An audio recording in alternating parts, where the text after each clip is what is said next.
Hello and welcome to day 9 of our isolation. Just today and tomorrow to go and then we'll be free. I'm looking forward to that, I can tell you. And IB is going to come and take us out somewhere in the car, somewhere Izzy can have a mild and moderate little bit of a day out without having to expend much energy. It's cooler today, look, 29 or 83 depending on whether you prefer Celsius or Fahrenheit. And that 1 degree doesn't half make a difference. I'm fine. 29, that's okay. I prefer 28. 30 is too hot. But anyway, how is Isabel? Isabel, I think she's doing a lot better. I think she's steadily improving every day now. She's still got a lot of gunk on her chest, so she's coughing up quite a lot, and yesterday she found that her ears were feeling very blocked up with congestion. I've been on the phone today to the secretary of her specialist because, you know, she takes this medication that she has injected to keep the eczema under control. Well, the thing is, it's immunosuppressing because she's got an overactive immune system. That's what causes the eczema to flare up. But obviously, coming down with coronavirus, we didn't want to suppress her immune system, so she's not had any, so she's a week overdue for it now, but she's starting to get a flare-up sort of around her neck area,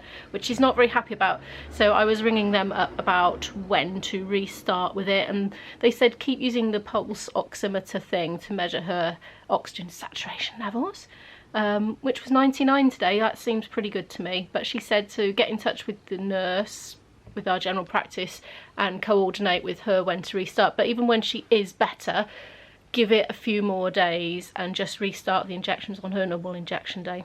So that's what we got to do, and in the meantime Izzy's just going to have to manage the flare-ups. Had an email from Dŵr Cymru today, which is Welsh Water. They're talking about the warm weather and they've sent an update. It says, hello, during this extremely warm weather we're seeing much higher levels of water used across our area than usual, and they're basically asking us to try to reduce our consumption a little bit by not leaving the tap running while we're washing hands or brushing teeth, take a shower instead of a bath, and just various things like that, you know. But I don't think this is going to be for much longer because we are forecast storms. I wonder if that'll be today. I am also still waiting for my PCR results, but I don't know if I'll get it today because it was a postal one, so I posted that off yesterday, so who knows when that will come pinging into my phone. Anyway, it's nice chatting to you, but I've got to get on and make a few more calls.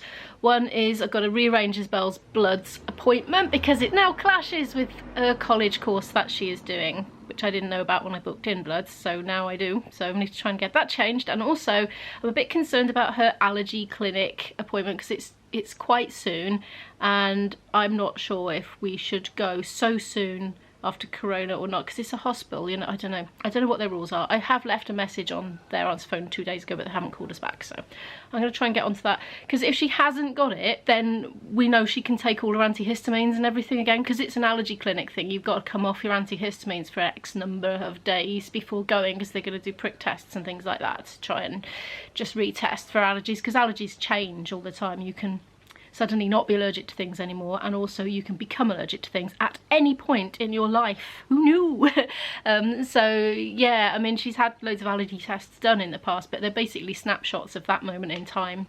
So yes, she's well overdue to have them redone, but whether now is the right time, I don't know. So if she's not going to that appointment, we'd like to know so she can take her antihistamines again, because the poor thing is getting a bit itchy, especially coming off the other one. So yeah, I'm gonna get on and do that. Well, not very much time has passed, but I've left 2 messages for the 2 departments. Still got no further on with that. Do you know, I've got a really clear list today. Now I could spend the day doing housework, deep cleaning, or I could spend some time doing Portuguese. So what I'm gonna do today, it's Friday, you know, I'm gonna treat myself to a really long stint of learning some Portuguese. What is my hair doing? And also flute practice, because I have neglected that. Right, here's the thing with my flute, right, I got really fed up, didn't I, recently, and just I didn't feel motivated to practice at all. I was in a bit of shock, I suppose, about the situation of Izzy coming on with corona, and it was a funny thing to process really emotionally, looking back on it now, reflecting. I think we'd spent the last 18 months or so, as a lot of people have, in a kind of state of semi-alert, you know, worrying about having the virus without realising and spreading it to people, because that's always been on our minds at all time, you know, unless we've been in the house. And so it's been a combination of trying not to get it and trying not to spread it in case we have it, and then that was kind of like angsting all the way in the background all the time, you know, for like 18 months, and then all of a sudden that came to a halt and we had a new reality to deal with. Like, we weren't a threat to anybody anymore, like we might have been a retrospective threat, because I was looking back at what we did the day before Isabel was diagnosed. We were in Cardiff, we went all over the place, didn't we? We could have potentially infected so many people without realising. But that's the way it is, isn't it? You know, you just, unless you hide yourself away, there is always that risk. But anyway, that was kind of weird. So I think that threw me off wanting to practice and just maintain my ability on the flute. But also, I've got to be honest, pretty depressed about Freedom Day. I see it more as Entrapment Day, really, because as the cases shoot up, I think people who are conscientious and don't want to be part of the transmission are going to feel like they need to hide away from it, because basically wherever we go where there's people, it's going to be a hot zone of corona, isn't it? You know, it's gonna, I mean, we're in Wales, so we didn't have the same Freedom Day, but it's gonna bleed across, isn't it? You know, it's no border or anything, and I think we're going to be opening up fairly similarly at some point. Oh, I've lost track of the timeline for it all. But anyway, as far as I see it, that's not going to improve things from a gigging point of view, from my own particular point of view, because I think the cases are going to shoot up so much. I just think the whole country's going to grind to a halt again. But wherever we go, there's just going to be more cases, and I don't want to be part of spreading it. I can't see, I don't know, it seemed to me like when I heard about Freedom Day, it just seemed like the start of the pandemic all over again, you know. But anyway, we'll see. Hopefully I'm wrong. That would be good, wouldn't it? I'd like to be wrong, but I think it's just putting off me getting back to work as a musician for even longer, because I just think the whole thing's going to get out of control quite quickly and we'll have a massive lockdown again. But let's see. Hopefully, as I say, hopefully I'm wrong. But anyway, my lack of motivation for practicing has come to an end, and today I feel motivated again. So I am going to go down into Flute Cave and start dusting down the technique again, because it's going to be all rubbish and woofly. My muscles will have all gone a bit slack in the mouth department, and the tone will be all like like that. But I'm just going to go through the pain barrier and get practicing again. But first I'm going to do some Portuguese, so I'll speak to you later. Haven't done my Portuguese yet. I've been making a salad. I came down and I found the oven was on. Izzy's flaked out on the sofa. She says the fatigue is worse today. Poor old sausage. Anyway, she's cooking herself some oven food imminently, and I said, well, why don't I do the salad? Because then I know she's getting some veg with it, and also she doesn't breathe corona all over our salad while she's making it. So yeah, there we are. I'm gonna do my usual. Do you know, this oil is, it's not the nicest, this one, it's yeah, but anyway, it's better than nothing. So just a bit of oil and salt, that's what I always do with my salad, and I like it that way. Hey, I've got an update on the freeze pops. You know, oh, where are they? They didn't even fit in there. Here they are. These freeze pops I bought because they didn't have the normal ones I get. They are lush. Oh my goodness. Well, I've only had the sour cherry so far. They're made with real fruit juice. And when I twigged that they came from Italy, I began to suspect that they might be better than the UK ones. And they are. And I also, it being, you know, very hot, had to eat another iced lolly yesterday, because I obviously started off with one of those, if you watched yesterday's vlog. But I tried the blackjack one as well. You can't tell what that is from the packaging. It's the aniseed and vanilla flavoured one. Oh my goodness, so good. Heartily recommend that. But right now I think I'm going to make myself some flashcards. I'm going to look in the card drawer. Oh yes, plenty of cards. I'm going to cut up some little cards and write some little chunks and phrases that I've been collecting from my Portuguese video, and start using those to learn it. I've made myself a really irregular pile of little flashcards to do. That will annoy a lot of people, especially IB. Look, he can't stand things to be irregular shapes and sizes. But it was much quicker to just chop them all out quickly with my guillotine without measuring them. So that's what I've done. Here's the puzzle update. Look, it's coming on a bit. It was going excruciatingly slowly last night, and Isabel's taken to playing Ludo on her own. She's got some very complex plot going on, apparently. She did explain it to me. That's my guillotine, by the way, my paper cutter from the home ed days. I've still got the resources tray here from the home ed days. Look. What is that? Oh, that's the that's a microscope, goes in the USB. Anyway, gonna make myself a nice, delicious but low caffeine coffee to take up to enjoy while I'm doing my Portuguese. There are lots of reasons I really enjoy learning Portuguese. One is just the sound of it. I don't know, it just caresses me somehow. It's like a soothing thing.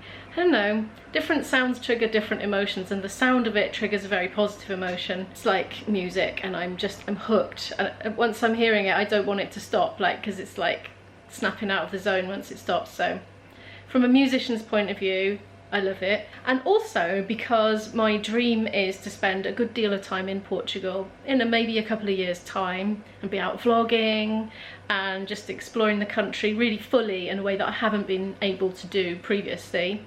So whether that will be 1 or 2 months a year or maybe 6 months, I don't know, but I'm working towards that. So part of working towards that dream is trying to achieve a higher level of fluency in the language. And also because it's just such a big escapism. When you're really focusing in on one thing and giving it your full attention, you're forgetting about all the other little, you know, maybe more negative things that are going on in life. Coronavirus being one good example. And so it's like a complete escape from your own reality, but you can do it within your own home, in your own room, you know. So there's that as well. And also just like I feel like I'm developing personally. You can acquire physical things as much as you like in your life and have them, but at the end of the day, I think what makes us truly equipped in life is skills and knowledge. So I like to collect that, even though you can't see it, it's not tangible, but the evidence of it is. Here are all those notes I've been taking, transcribing parts of the video, not all. I didn't write down the stuff I knew well, you know, but I've just highlighted just little chunks that I think could be useful, like that is to say. Going to use Izzy's fancy colouring pens for it. I think she never uses these, I bought them for her, and they're posh ones they are, but she prefers her alcohol-based markers, so she just uses those instead. So these are up for grabs. It's some time later now, I've done a big pile of them, and I tell you what, I've still got loads to do, but I've had enough now. That's enough to keep me going, definitely, for sure. So I'm gonna have a little bit of a play with those shortly, but I'm thinking I'm getting quite hungry, so I might have some lunch. I am feeling a very Friday-ish temptation to have instant noodles and a bit of salad on the side. In fact, I might throw the salad in. I like salad thrown in hot, like ramen, actually. It kind of semi-cooks a little bit, changes the texture and taste. I'm gonna do it. There are my instant noodles cooking. I've snipped up some runner beans from the garden as well. We're getting a steady little flow of them coming into the house daily. I'm having to string them though with the peeler because they're just a little bit stringy on the edge. Very annoying. Those chitted potatoes that I buried, you know, the ones I just bought to eat, and then they went kind of rooty in the cupboard. I buried them and look, they've come up, got little leaves. I've just messaged my dad to ask him what to do with those. I've got a feeling I've got to dump earth on the top or something like that, because Pippa mentioned something when she was here. I can't remember, but Dad will let me know now. Look at this big strawberry here. That's nearly ripe, isn't it? I shall be proudly presenting Izzy with that at some point. Yeah, very nice. They're getting some little flowers on my tomato plants here now, which is lovely, isn't it? And look at these beans. They are, yeah, they are going up the string as per the plan. Getting quite a few little beans. They're kind of going to seed or whatever, like the, you know, the beans inside are growing and they're going quite bulgy before they're even very grown, but I think it might be because I've just crammed them into the earth so much. They should have been way more spaced out, but because I didn't have a lot of space, and honestly I thought the slugs were going to eat them, so I did more than I should have, really. And they've all grown. Look at these courgettes, look, can you see? There's a big one there, loads coming on this bush here. The pot ones, yeah, look at all these. Like mini courgettes. 1, 2, 3, 4, 5, 6 growing on that one. How many have we got here? Yeah, got some of those too. Loads of them. They're none quite big enough to harvest at the moment, but plenty of them coming. And my rosemary, I got that cutting from the hospital grounds, would you believe? Took a little thing, put it in some water on the windowsill, and once it had rooted, I popped it in a pot. And grow nice and big now, but I'm going to keep it in a pot because they go really bushy, don't they, and take over your whole garden. The tomatoes now, I did a bit of an eccentric thing. I used string instead of stakes because you're supposed to stake them up. They literally got to a point and they just went thump, and they collapsed under their own weight, and they haven't even got fruit on yet. Yeah, they've got lots of flowers though. Do you know, the other day I was like, why are there white flowers and yellow flowers? That's a bit weird. Yeah, that'll be because there's a bean twisting its way around it. Anyway, yeah, I have literally used string because obviously been in isolation, couldn't get any canes. I think I'm gonna have to do the same with those. I'm going to pretend this is some extra fancy dish from Wagamama's. I wonder what it would be called. What do you think? Oops. I'm going to put some cheddar cheese on as well. Yes, that is me munching a bit of cheese. I'll give this a stir and it'll go all melty then. Oh, yum. It's 8:15 in the evening now. I did do my flute practice. I had to put some extra clothing on because it's like a fridge down there compared to the rest of the house. And I was playing my Irish jigs and reels, practicing my boyfriend's tunes that he's given me to learn. And then Isabel came tiptoeing down into the cellar and announced that she was suddenly feeling much better. And she had a sudden surge of energy out of nowhere. And I said, oh, that must be the tunes wafting up from the cellar. And she said, I don't think so, Mum. More likely it was my music. I was listening to it on my headphones while you were playing. But anyway, she's feeling better, so I'm very, very pleased about that. Yes, I am cooking. I don't know what I'm cooking. Approaching with caution at the unorthodox improvisation. That's butter. I just suddenly randomly fancied using butter to fry instead of olive oil or sunflower oil that I usually use. So I'm frying up some potatoes that I actually cooked yesterday. There's a tiny bit of cabbage left in there as well. I'm going to add some kidney beans, an entire tin, and fry them in with it. I'm just kind of letting them heat through a bit first and crisp up, you know. I'm boiling up the little amount of beans that I had from the garden today. And I'm going to add those in, and then when that's all in, and just before I'm about to serve it up, I'm going to add a tin of tuna. And that's going to be it. And with the salad that's left over, there's a bit left. So we'll finish that off. It's a kind of finishing off odds and ends kind of meal tonight. I still haven't had my PCR test result yet. I mean, I'm expecting it to be negative. I'm not like, what's it going to be or anything. I'm just, you know, it's just a formality as far as I'm concerned. I'll be very surprised if it's positive. That would put an awkward spin on things, wouldn't it? But I think we'll probably know that tomorrow. But if you would like to support this channel and this video, a little like really helps to rank it in the algorithm. And if you're new here and you'd like to follow more of our story, do hit the subscribe button. And I'll see you in the next one. Bye!